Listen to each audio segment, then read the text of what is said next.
Michael Jackson 係嘛？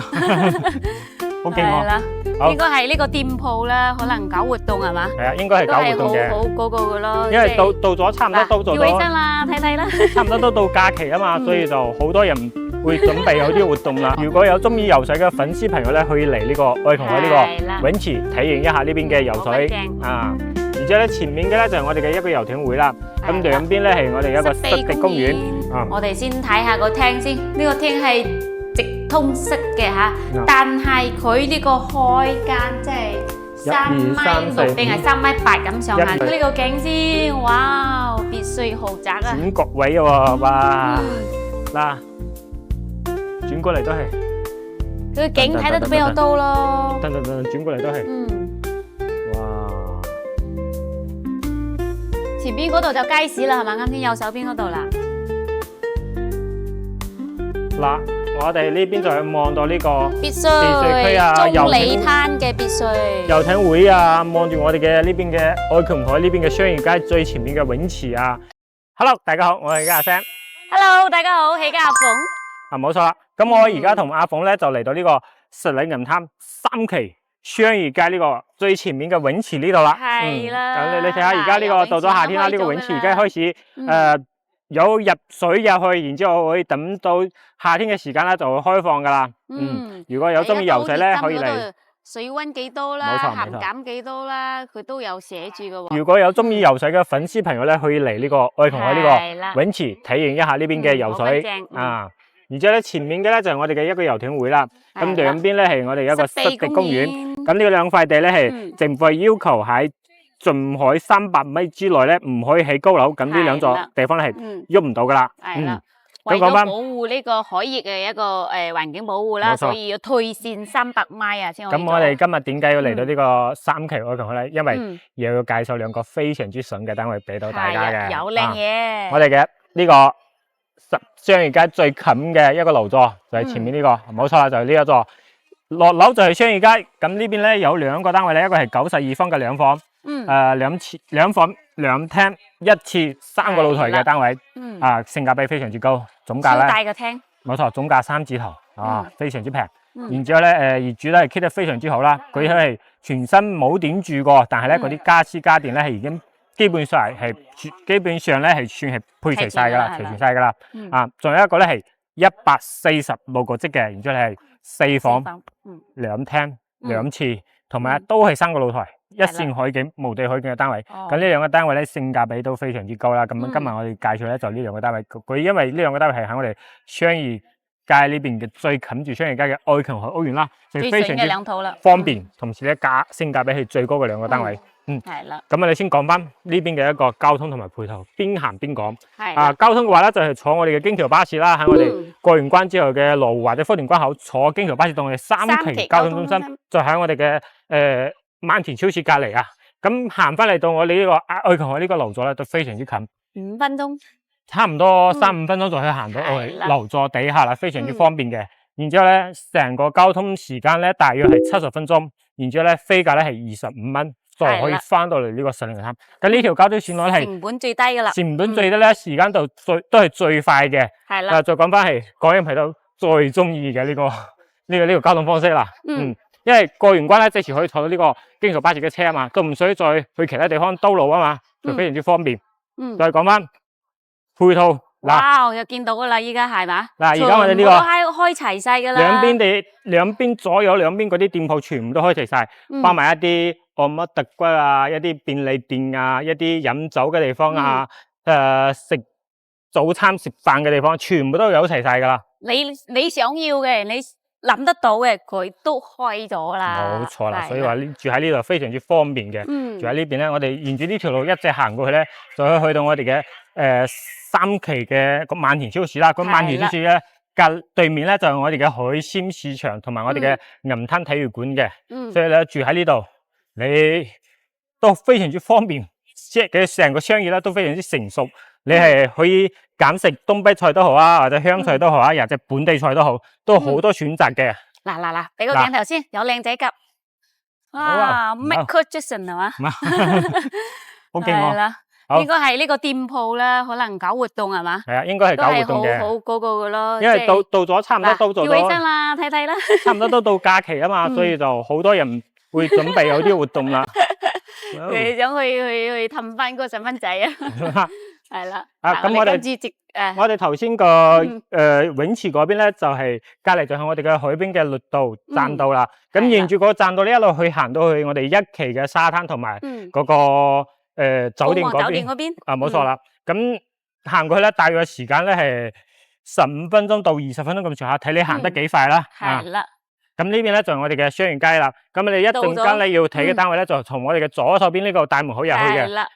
咁從呢個樓座落嚟翻嚟咧，都非常之方便。行到海邊咧，左手邊就去一出嚟就交通中心啦、市場啦、超市啦；右手邊出去咧就係海邊啦，係嘛？冇錯。咁我哋出去大門口咧，呢邊好多嗰啲一啲食肆啊，包埋一啲攞快遞嘅地方，都喺我哋屋苑門口嘅，非常之方便嘅。你如果喺網上邊買咗嗰啲快遞咧，都全部擺喺呢個隔籬對面呢個菜料包裹呢個站點噶啦。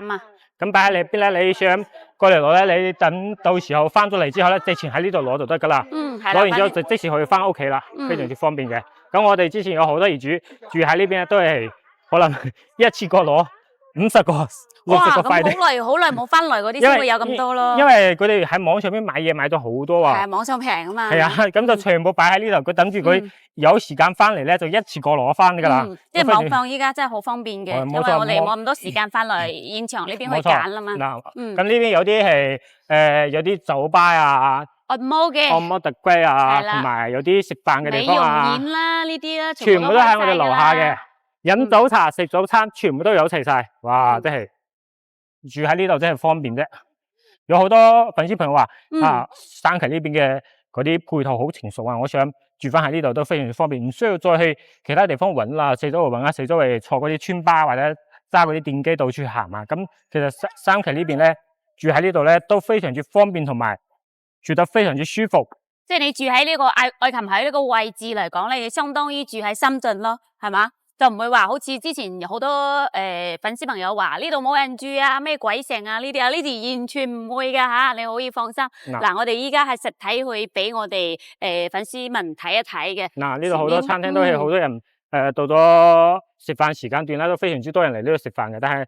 而家嘅時間咧，因為唔係假期啊嘛，就冇咁多人。到咗5一假期咧，你呢邊係要排隊嘅喎。係啦，間間都好滿噶。嗱，我哋再睇翻嗰個依家嗰啲小食攤吓，因為我見到即係基本上都有開齊晒。每晚都有，晚晚都有嘅。到咗晚黑嗰陣時咧，呢啲小食攤咧就去擺出街噶啦。到時候你想翻到嚟咧想食翻咧，都去問翻嗰啲攤主啊，呢個幾多錢啊，可以買翻一份自己。攞翻去食嘅，你係奶茶又好，檸檬茶又好，係嘛？嗰啲咩臭豆腐啊，呢啲啊，醬香餅啊，嗱，呢啲全部都有。呢啲就需要睇個人嘅口味問題啦。呢個係地方嘅小食。係啊，有啲人中意食，有啲人可能唔中意食啦。係啦。咁我哋有行到呢個萬田超市啦，都非常之熟悉啊，因為我哋好多。好近啦，其實行過嚟都係好近咧，幾分鐘啫嘛。冇錯。咁呢度萬田超市對面咧就係我哋嘅海鮮市場啦。係啦。嗰邊都係好多食肆嘅，咁我哋嘅右手邊呢邊行過去就係交通中心啦，個三期嘅都非常之方便，非常之近嘅。好，咁我哋講咗咁多，介紹咗咁多咧，可能後邊仲有俾一個鏡頭先，後邊嗱一力落去一拉過去，全部都係呢啲小食嘅，應有盡有啦，你想要嘅乜都齊晒噶啦。講咗咁多，我哋而家要上去睇樓咯喎。係啦，因為最關鍵都係樓上嘅啫。冇錯，咁陣間見。樓上見。街邊焦急的我，餐廳憂鬱的你，隔片沙玻璃，兩眼帶些傷悲。交通燈邊的我，緊抱心愛的你，輕呼吸聲，確已急速到死。冷雨撲向我，點點紛飛，千斤高溫波濤，由你湧起。個個說我太狂，笑我不羈，敢要交出真情，那算可比？狂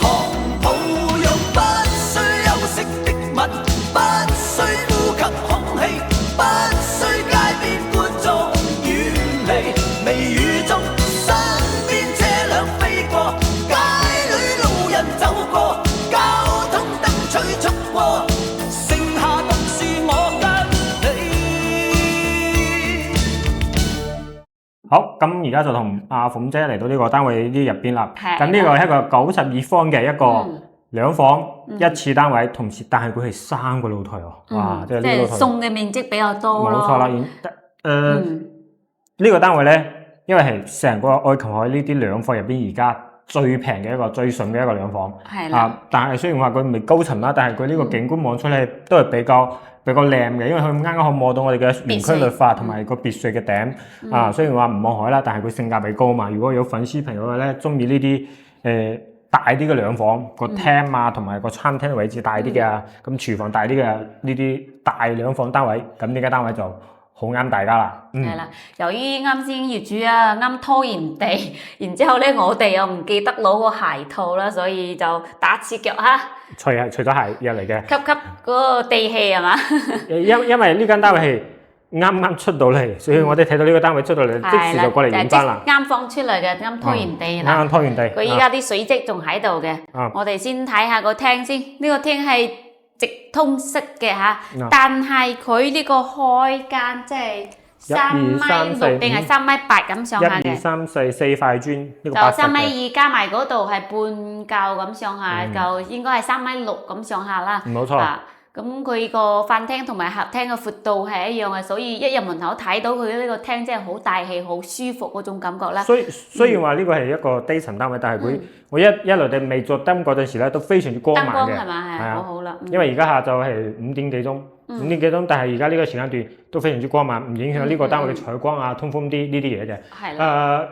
感覺上係比較明亮啲嘅，咁呢邊係擺咗個一台成人凳啦，呢個台同凳咧都係比較質量係 OK 嘅，比較好嘅，因為呢啲係木質㗎嘛，所以佢係比較襟用翻嘅。冇錯，咁呢邊就係我哋嘅客廳區域啦，嗰度擺翻呢啲電視櫃啊、梳化，呢個電視櫃呢啲咧全部都係一個顏色嘅。係啦，就係佢個墊咧，佢換翻呢啲軟啲嘅啦，就唔會話咁硬。呢啲都可以用翻，你睇下啱唔啱你？如果唔啱你，你可以換咗佢都得嘅。亦都唔會話咔咔嗰種嘅，搖都搖唔喐㗎嚇，所以質素係 OK。有部隔離嘅冷氣啦，做埋窗簾啦，同時呢個牆面吊頂都係保養得比較好嘅。呢間單位算係喺愛琴海入邊係算係比較 keep 得比較好嘅單位，因為我哋影過好多愛琴海啲單位啦，可能有啲就因為時間耐咗，可能嗰啲牆面啊、甩皮甩骨啊，好多地方需要整，自己再攞錢出嚟整啊。呢個就唔需要咁多。入嚟比較溫馨咯，係嘛？睇到牆面係冇咩太大需要整嘅問題。咁呢邊我哋就睇翻呢邊嘅廚房，因為佢3個露台啊嘛，我哋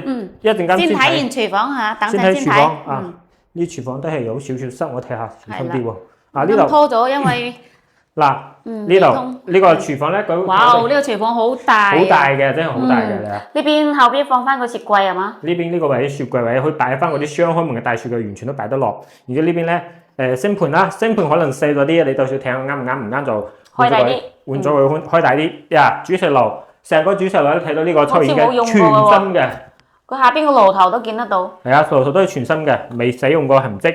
哇！真係〜呢個意思即係吉屋，算係吉屋一樣噶啦。係啦。呢邊係煮食爐啦，呢邊可以切餸啊，然之後呢邊擺翻嗰啲煮飯嗰啲嘢，全部都擺得落嘅。然之後呢個櫃仔都係，因為可能時間耐咗嗰啲顏色。搞下衞生就得㗎啦。係啊，搞下衞生咯。都比較襟睇嘅一個顏色。呢櫃仔都係比較好嘅。然之後呢邊咧係有個生活露台，佢擺咗部洗衣機喺呢度係可以嘅。然之後咧熱水器啦，嗰個燃氣表都係擺喺呢度。咁睇得出嚟咧，個業主都住得非常之少。咁燃氣表嗰邊都係全部都係零嘅喎。哇！呢間單位真係即係未開過火嘅。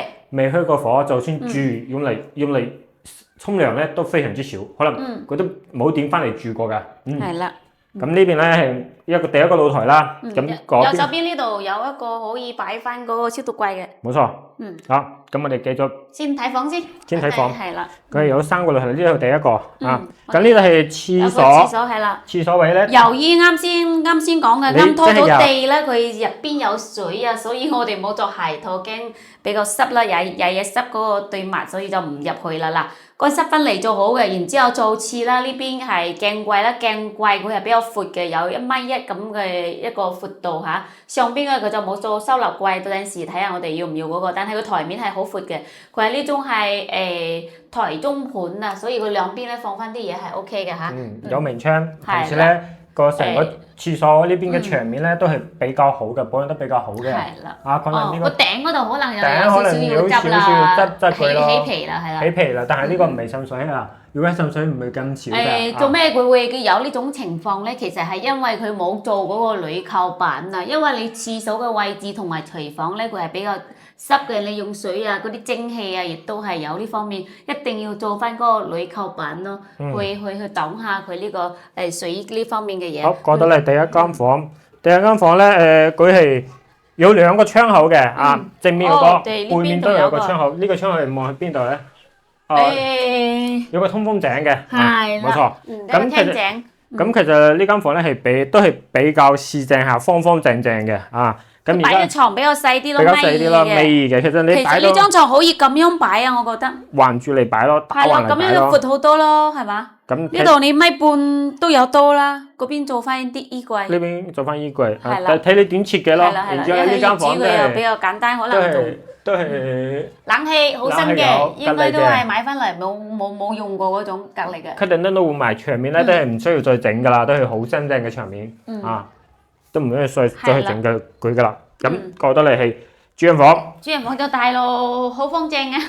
呢個就大咯，呢個仲有個露台嘅。佢床擺得細啲，係啊，佢係咪擺米半嘅？可以擺個米八嘅都得嘅，佢係擺咗一個床頭櫃啊嘛。如果你擺兩個床頭櫃咧，可能就只可以擺一個1.5米嘅，但係你擺一個咧就應該去擺到米。佢本身留翻嗰個插掣，佢都係2.8米咯。可以1.8米嘅一個闊度嘅。你呢個床頭櫃咧可以擺喺呢邊嚟，移翻呢度咯。買個床咧係1.8米嘅，咁呢邊其實佢哋做咗呢啲推納式嘅推開嘅嗰啲衣櫃，咁就唔敢將。即係成品嘅呢啲衣櫃啦，但係佢質素你睇推一推嗰個活動係咪 OK？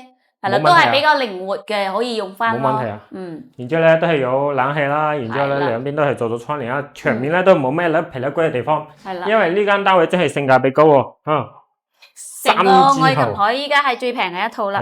呢個露台。出邊有啲邋遢你都去踩啊？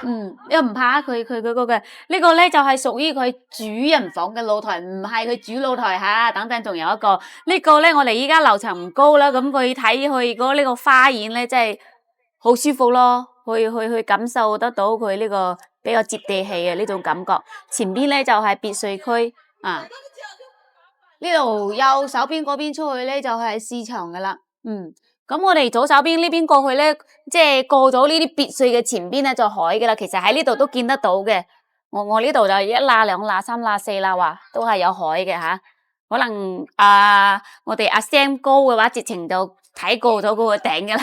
阿鳳矮少少，邊度咁誇張啊？就望得比較嗰個啲，係可以係夾得到嘅係。幫佢哋閂埋個。我哋去睇翻個主露台。好啦，而家到咗。主人房嘅啫吓。睇翻主露台而家係頭先睇嗰個第二個露台。第二個露台啦。咁去到主露台啊。佢呢間嘅間隔即係比較嗰個嘅廳大啦，佢主人房大啦，係嘛？房間入邊嘅空間都大啦，個廁所啊，包埋個廚房都大嘅。係啦，即係佢比較大氣一個大兩房嘅一個設計啦。第三個露台，咁呢個露台同我哋嘅房間入邊嘅露台咧又唔一樣喎。呢個要大啲，然之後佢睇個景嘅角度咧有少少唔同咯。但係佢左手邊呢邊嘅景基本上係差唔多嘅。我哋睇翻個朝向吓。呢個應該係西南朝向嘅。西南係嘛？check 一 check，南應該係有噶啦。西定係東要 check 先知。哦，係喎，西南喎，嗱呢邊係嗰個近叫做嗱南，呢邊係西，呢邊係東，所以係南。西嘅呢邊啱好對面嗰座幫你遮住嗰個西照咯，咁呢邊係南，所以曬熱頭嘅時間係比較長嘅。咁成間屋基本情況係差唔多。呢個主露台上邊佢係做咗呢個新鋼嗰啲晾衫棍啦。冇錯，咁呢間單位咧，業主都係所有嘅客廳啊，同埋房間入邊嘅冷氣都配齊晒啦。係啦，咁就可能三部冷氣，然之後咧，嗰啲家私家電都係算係比較齊嘅。就撐一部雪櫃。唔止吧？我同你計啊，少咗部雪櫃，少咗個電視。哦，係咯，電視未有。其他嘢都齊晒噶啦，其實。係啦，就爭呢兩個電。sofa 有啦，飯台有啦，房入邊係都齊咗。包埋我哋睇到呢啲 cut 燈都係換咗嘅，所以都保養得比較好。帶鑽石嘅，帶鑽石嘅，好靚仔嘅一個燈啊！咁其實嚟講呢間單位咧係比較簡單，可以做到一個拎包入住，你自己再買翻部嗰個電視同埋雪櫃就 OK 噶啦。咁如果你想電視同雪櫃冇錯，咁如果住呢間單位咧，咁你可以再攞出嚟嘅錢咧就好少啦。你電視加埋雪櫃加埋起身咧，先幾千蚊搞掂啦，5、6千啦，5千蚊左右搞得掂嘅。因為大陸呢邊，大陸而家呢邊嘅電視同埋雪櫃咧，而家都好平，仲有一個咧係仲有補貼，冇錯。咁講翻呢間單位咧，其實仲有一個方面咧係牆面係保養得比較好嘅，仲有一個業主係住得非常之少嘅。我哋睇到嗰個廚房嘅主石爐啊，包埋嗰個燃氣表啊，都用得非常之少，所以話咧住嘅時間好短。咁而家業主要攞出嚟賣都非常之肉赤，因為而家嘅價錢係非常之低。咁成個三期愛琴海呢邊最低價嘅一個90幾分嘅兩房就係呢間單位。係啦，總價幾多？我哋而家就開下估啦。36萬8，冇錯啦，36萬8。咁你之前嗰啲兩房係嘛？唔係嗰啲一房係嘛？唔係你頸靚啲嗰種。咁都唔係，因為講翻呢個價錢咧係喺我哋呢邊嘅價錢嚟講咧，如果你係36萬8咧，可以買到咩單位咧？就係海怡灣或者迎海嗰啲三房，但係嗰啲單位係78或者84嗰啲嗰啲單位。唔望海嘅，同時朝向咧都唔係話朝南嘅，可能係朝西啊或者朝東嘅，唔望海景嘅嗰啲單位係可以買得到嘅啊。但係咧喺愛琴海呢度又唔一樣，因為迎海同海怡灣嗰邊就離我哋呢個商業中心地帶仲有一段距離。咁我哋而家呢個樓座咧落完樓行路過去嗰個愛琴海商業街咧，就係1分鐘2分鐘就可以落到樓就係啦。係啦。咁完全享受嘅嘢唔一樣。再一個，我去到我哋交通中心行2步路就去到啦。交通中心。咁如果你有粉絲有啲粉絲嘅有啲呢邊嘅業主嘅朋友咧，想過嚟呢邊玩咧，都非常之方便。你攞完嗰個京橋巴士，就可以行路帶佢哋翻嚟。即係想食嘢咧，就落咗樓下去招呼佢哋，食完啲嘢又去翻嚟呢邊，係方便嘅。好，咁講翻呢個。呢個36萬8之餘咧，除咗呢個樓價之外咧，仲有少少嘅費用嘅，就係1% 嘅契稅同埋我哋起家少少佣金就可以搞掂呢層樓。同時咧，如果我哋粉絲朋友想做翻銀行上會咧，呢層樓咧都去做銀行上會嘅。咁首期咧大約都要俾到差唔多，因為呢個單位可能借錢嘅可能借到25萬到30萬咁上下。我哋就計翻俾個尾數6萬8千蚊首期，咁30萬啦，月供咧就1260幾蚊一個月就搞得掂啦，即係非常之。1260，你租個兩房租唔到㗎。呢個總價咧同呢個單價咧都非常之低。呢間單位即係，如果有粉絲朋友對呢間單位有諗法咧，就嗱聲過嚟揾我啦。不過咧，我哋今日仲有一個單位係我哋一個對比翻嘅一個146個積嘅4房。佢係高層啲，冇錯，景就會非常之靚。係啦，我哋樓上見。咁我哋樓上見。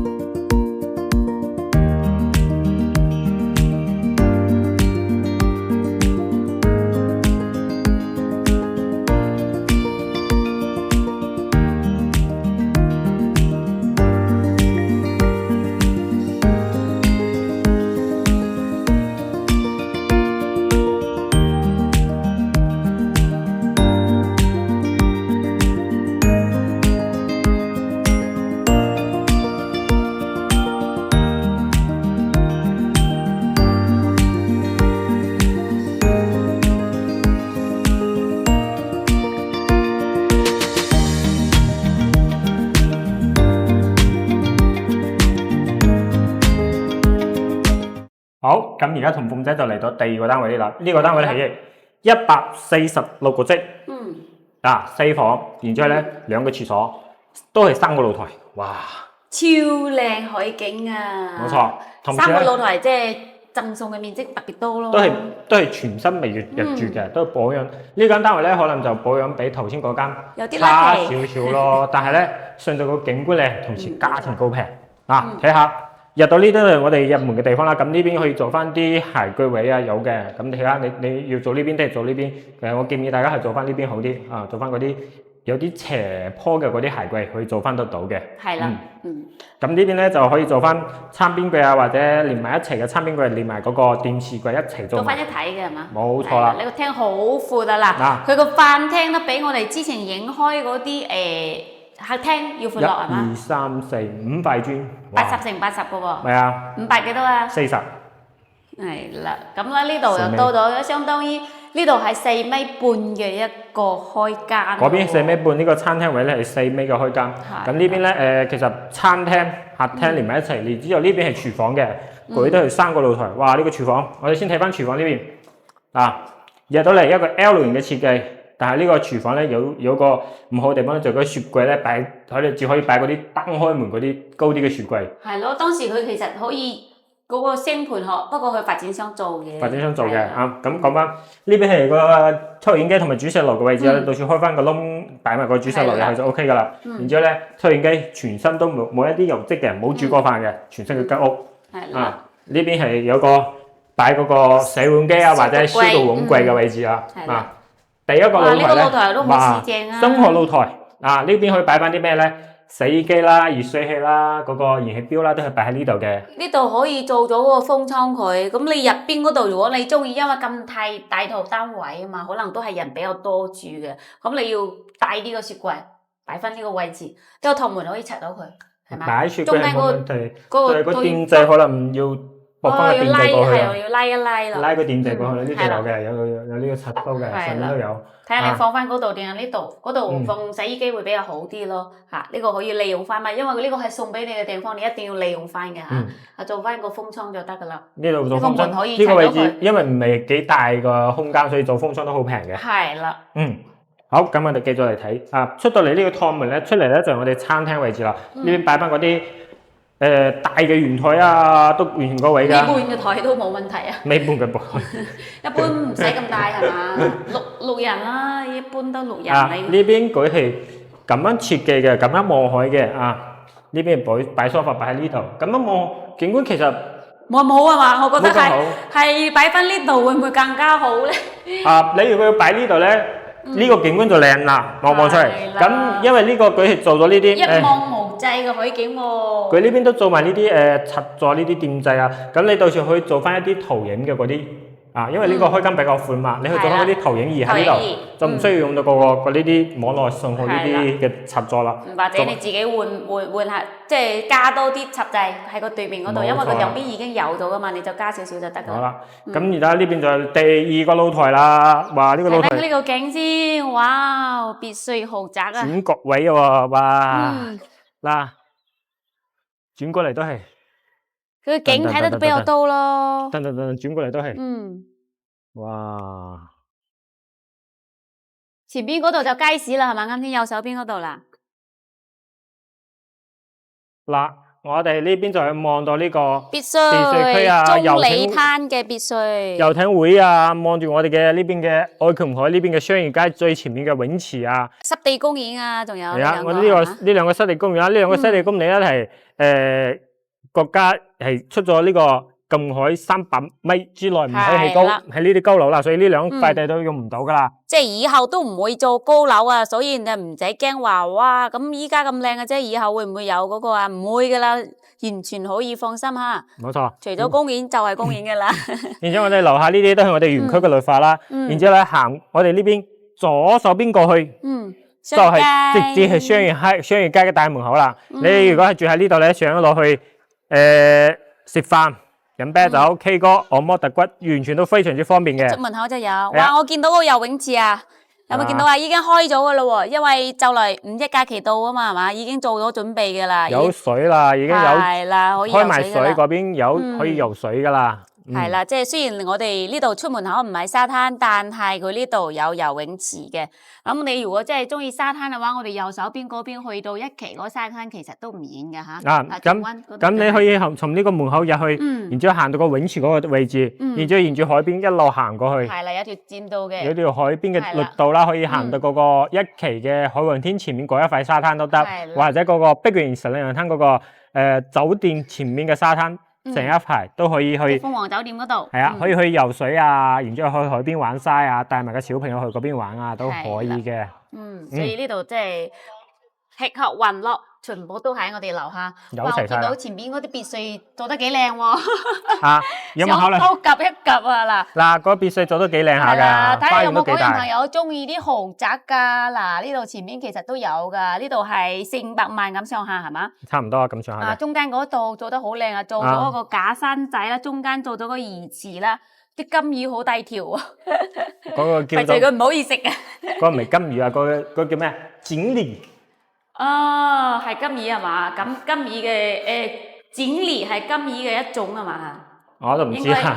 應該係咁講嘅。嗱，我哋睇翻第一個廁所位啊。咁呢個廁所位其實非常之闊落。冇用㗎啦，都係有啲邋遢啦，係要執一執佢啊。睇翻呢邊啊，呢邊係我哋嘅坐廁位啦，不過呢個門咧就有啲阻住啊，不過唔緊要，呢個空間係比較闊落嘅，睇下。其實呢個門可以改一改。改一個就 OK 噶啦。做個推拉嗰種咯。然之後呢邊係我哋嘅鏡櫃洗手台，得啲洗手台。柳影園洗手台啦，呢個都係鏡櫃。然之後你如果覺得話呢個鏡櫃同埋洗手台呢個洗手台比較矮少少咧，可以換咗佢嘅，大約都係幾百蚊、千零蚊搞得掂噶啦。係啦，呢個乾濕分兩個間啦，仲要讚一下佢啦，呢個真係有好闊咯。嗱，睇伸埋個手，完全都夠位，哇！佢有差唔多2個方係嘛？比較闊嘅，有1米嘅方方正正嘅，1米嘅長度啦，如果闊度咧係完全都係夠位嘅。然之後個明窗啦，個明窗咧打開嚟咧就係頭先嗰個生活露台嘅位置啦。哎呦，唔好意思。一般情況下呢個就唔使去開佢啦。咁佢上邊咧嗰度仲有一個排氣扇嘅，係啦。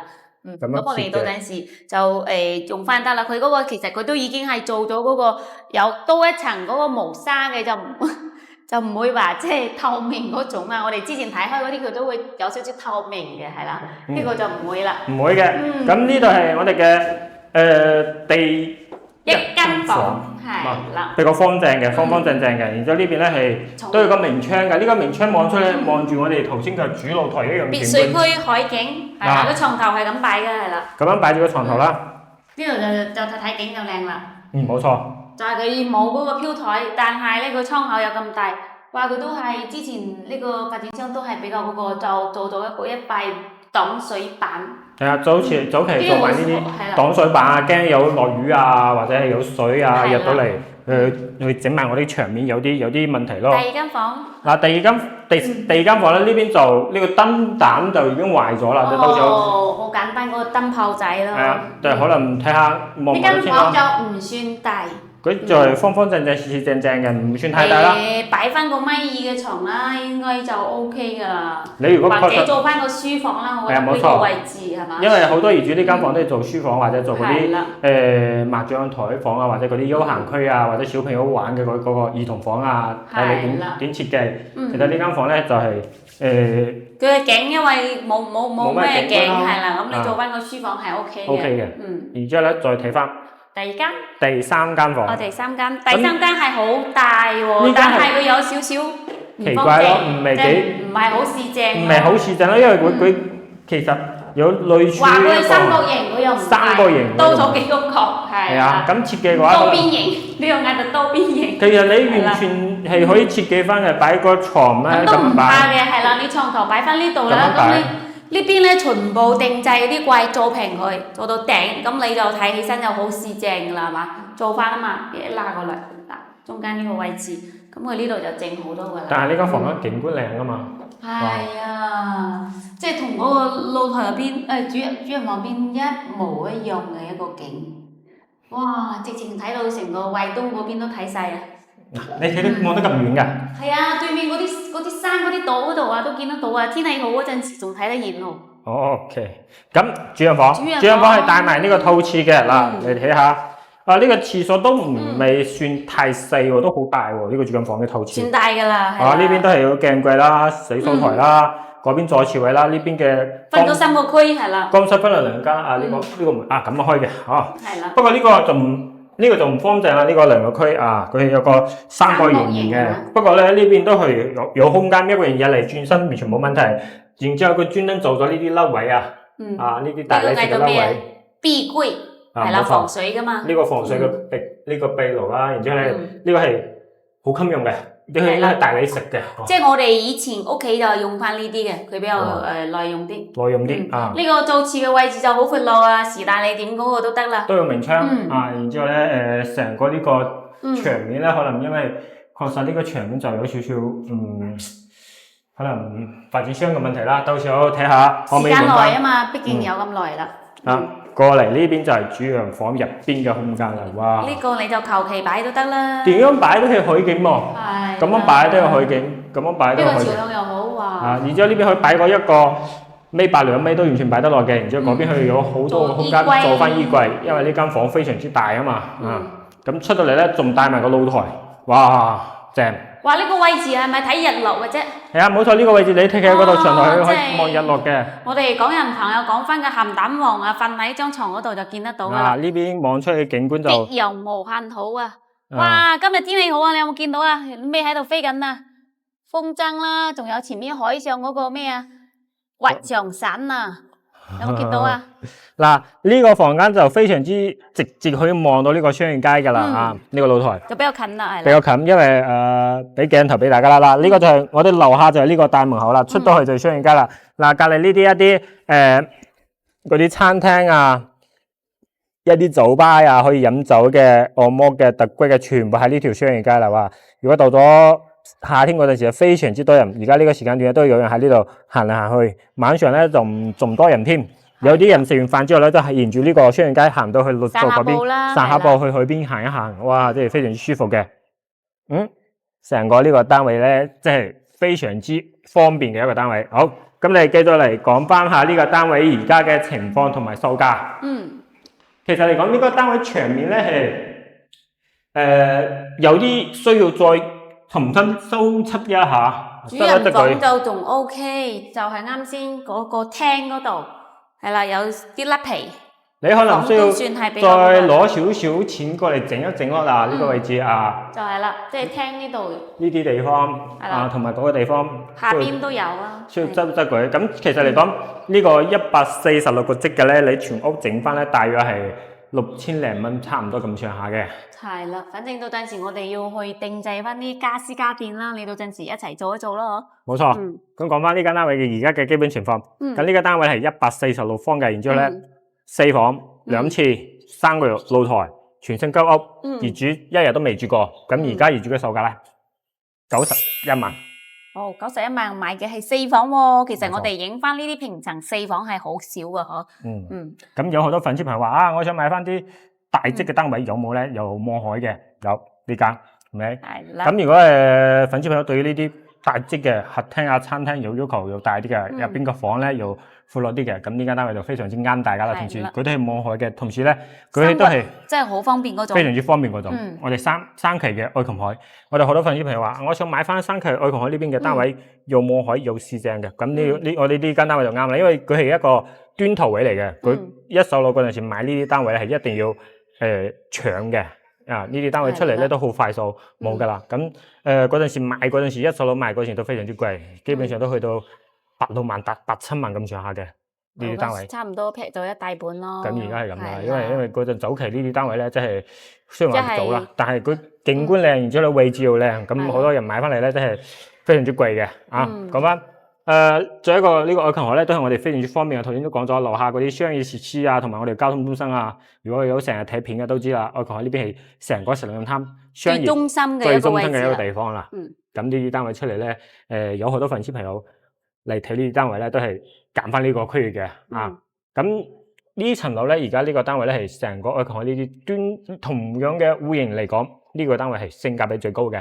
因為有啲低層啊、2樓、3樓可能仲平過佢，但係景觀冇咁靚，睇唔到海咯，啱好俾前邊嗰啲別墅遮住晒。冇錯啦，但係咧而家呢個又可以睇海，然之後咧就保養得比較好嘅，性價比又高嘅就係呢層單位。咁如果粉絲朋友咧真係想買翻呢個愛琴海咧，一個係揀翻2房，一個揀翻呢啲4房啦，大面積嘅。我哋今日係領咗2個嘛，一個係92方嘅2房，一個係146個積嘅。呢2套單位都係業主 keep 得比較好嘅，2套單位都係算係全新未入住噶啦。第一個單位係有帶埋一啲家私同埋家電，雖然話係帶埋啦，但係都少咗一啲啲啦。頭先都講咗少咗2個電視啦，電視啦同埋雪櫃，你自己配齊就 OK 噶。咁呢間單位咧就全新吉嘅，咩都冇啊，就你自己再買翻嗰啲家私家電啦。完全根據我哋自己中意嗰個 feel 去擺設翻。冇錯。咁呢套2套單位都性價比非常之高。如果有粉絲朋友想過嚟揾翻睇翻呢2套單位咧，就可以通過視頻上方電話掃碼添加阿聲或者阿鳳嘅微信或者 WhatsApp 都得嘅，或者直接攞起手機拎碼打俾我哋，第一時間同我哋 call。咁呢2套單位仲喺咪喺度？咁我哋起家咧係日日都有團出嘅，喺關口附近咧有專車接送大家過嚟睇樓，包接包送。包埋親，冇錯啦。咁今集咧同阿鳳咧影過呢個愛琴海咧就影到呢度啦。阿鳳仔有冇補充嘅？冇啦，冇啦。OK。啱先我哋講咗應該等陣嚇個係一定要一次過定係可以做翻銀行上會咧？都可以做翻銀行上會。係。頭先嗰套都講咗啦。咁呢套咧都可以做翻銀行上會嘅。咁呢個係140個積噶啦。咁評估咧可能首期大約都要俾到差唔多21萬咁上下嘅。21萬嘅首期，咁就退翻70萬咯。冇錯，退翻70萬嘅。70萬就月供嘅話，唔到3000蚊咯，2900幾3000咁上下咯。冇錯啦，冇錯。係啦。咁其實嚟講，做銀行貸款咧，可能要睇翻港人朋友自己嘅一個情況啦。如果有港人朋友話，我唔需要做銀行上會，我係一炮過俾，咁就最方便啦。呢間單位都係一樣嘅，不過呢個係146個積嘅，所以佢交嘅契稅咧。146都係依家1.5咯，1.5冇錯，所以就唔係一個 percent 啦。係啦，再加埋我哋起家少少佣金就搞得掂呢層樓啦，非常之方便。好啦，咁而家真係介紹完啦。如果粉絲朋友想過嚟睇咧，記得抓緊時間聯絡翻我同埋阿鳳啊。好，咁跟住介紹呢個單位，愛琴海嘅單位就介紹完啦。咁就下集視頻再見，拜拜。